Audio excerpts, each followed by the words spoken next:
And what she's been doing also is that sometimes the anchor will take you to other things, you come back your own thing. And you, in fact, you can say that, but right now we're discussing this, so I would like to confine it here, which are our corporates, which are, as you say, big farmers, and here you're talking about marginal farmers, and only how they should be supported. Do you see some kind of imbalance happening? The imbalance is there, but I would not say that there is a big divide over it. What we are saying is that we are concerned for the marginal farmers. Whatever the large farmers are trying to do, and they are trying to put out in terms of the surplus that they are providing, marginal farmers are doing a bit more. So why not put all the support out for them also? Why should they be the one who are left out? Do you think that's the best solution? That they should provide proper infrastructure to them.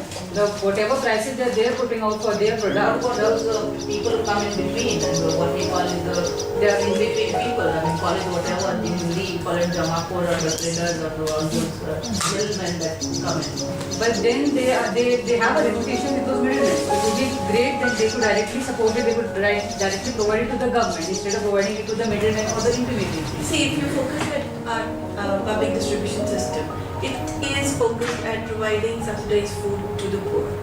And the entire problem is there that the system has a lot of inbuilt inefficiencies. But we try to address that. What happens if we try and simulate and withdraw some subsidies? What are you trying to say this time? Yeah, so if we tried and did some simulation experiments specifically on the wheat crop, if we withdraw subsidy on distribution of wheat, which is in other words, it means if we withdraw subsidy to the final consumer, what happens to it? Now, there are some states in India which are very wheat biased, which are diets which are very much prone to wheat, and other states are not so much wheat dependent. So what is going to happen?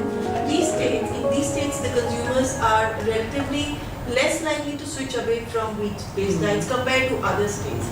In that process, on an average, the wheat consumption is likely to go down.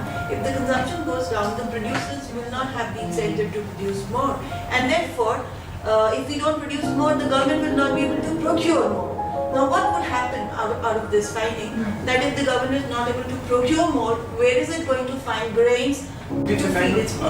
Sort of backward engineering you can think. The idea is if we are going to set our fiscal deficit as a target, and then we can think that how... And of course it's on the government's mind. What are you saying? Given the target, how one should allocate the fund.